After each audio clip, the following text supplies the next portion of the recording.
African origin of humanity. Number two, millions of years ago. In fact, Dr. Diop says there's only one human race, and it's the African race. Everything else is a mutation off of African genes. That's the scientific and historical data. That's what we stand on. Number two, you have the African evolution of society 100,000 years ago when humankind went into this rapid evolutionary process, developing fire, settled communities, learning to use tools, domesticating animals, domesticating plants. And it is that evolution that took place largely in the Sun Belt that produced, number three, the cradle of civilization in the Nile River valleys and the other river valleys of the world, where the ecology of the sun produces the ingredients for positive development. And so Diop has a concept which he has in his book, Cultural Unity of Africa, that you have a southern cradle around what we can call sun people, and you have a northern cradle around what we can call ice people. And the people are upset me around the world. People are terribly upset. Dr. Jeffries has this theory of ice people, sun people. People call me from all around the world, Scotland, Australia. Dr. Jeffries, can we have some material on your ice people, sun people? Some woman called me from Kentucky or Tennessee, obviously a white Southerner. Dr. Jeffries, I heard about your ice people, sun people, and I think it's an interesting theory. In fact, I believe it. Can I get a copy of your work? Now, there's no ice people, sun people theory. What we had was a framework of analysis. We had a paradigm to organizing information. The white boy has given us a paradigm. Haves and have-nots. The haves is white folks. The have-nots is anybody that's not white. And that's ironic because even if the Africans have the gold, the diamonds, uranium, the platinum, titanium, the oil, they're considered the have-nots. Even if white folks ain't got a pot to pee in, they're considered the haves. So, I mean, that paradigm doesn't hold water. They have another paradigm, which is okay, nobody's criticizing it, first world and third world. We don't even know what the second world is. We know that the first world is white folks, and everything else comes after them. We've reversed that. The first peoples, the first worlds, were African peoples, people of color, sun peoples, and then we stand on that. Everybody else comes after that. And we are the haves. We have had the beginning of the march of humankind. We are the mothers and fathers of civilization. We developed science, mathematics, philosophy, and we stand on that. All of that is in the works of Dr. Penn, Dr. Chancellor Williams, John Jackson's book, and this particular book. So these are the things that you need to tap into. Now, don't think you're going to get it and read it on a weekend. I'm telling you, you have to have some special processes to take place. This is a scientific document.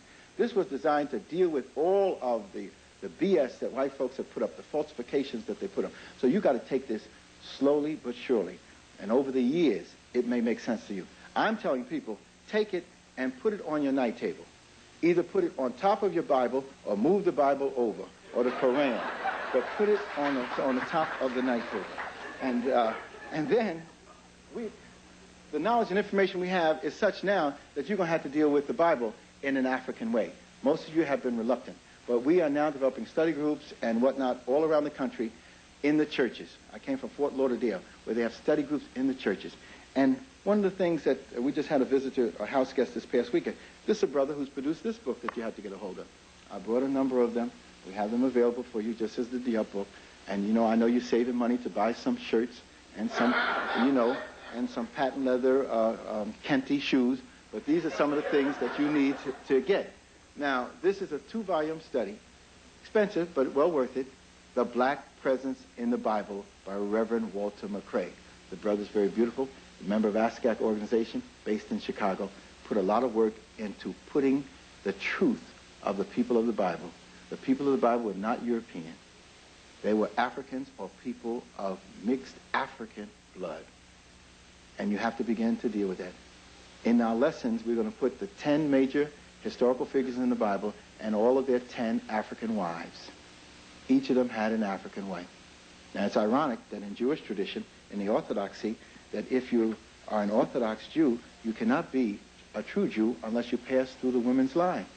But isn't it ironic that in the biblical text, most of the great historic Jewish figures had African wives? So we've got to know that and know what the implications are and know it critically. So we're talking about recapturing the truth of our people. And it's not a question of a negative self-esteem. Isn't it ironic that Miss Daisy and her people run around talking about, yeah, this is just self-esteem and feel-good curriculum. What the hell do they think they have in place for white people now? And it's ironic because if you read the documents of the state of New York, and we have some of the documents for you, and our sister Jackie has some of the documents coming from the state that you need to write to the state Department of Education and get these documents. And if you live in this area, you can walk right across the street and get them. They have these documents. In the Board of Regents, it says that there is, one of the goals is to